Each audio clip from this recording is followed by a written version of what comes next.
Nosaltres som Úrsula i Ariadna, som ballarines, ella mallorquina, jo de Barcelona, i ens hem juntat per fer el projecte d'Enfangades amb el Tòfol Sastre i Ainaza Noguera, que és un escultor, pintor, treballa a les arts plàstiques, mallorquí, i l'Aina és cantant i música mallorquina també.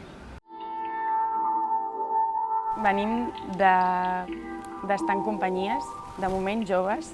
Des de fa temps que notem i sentim que tenim ganes de crear també, no?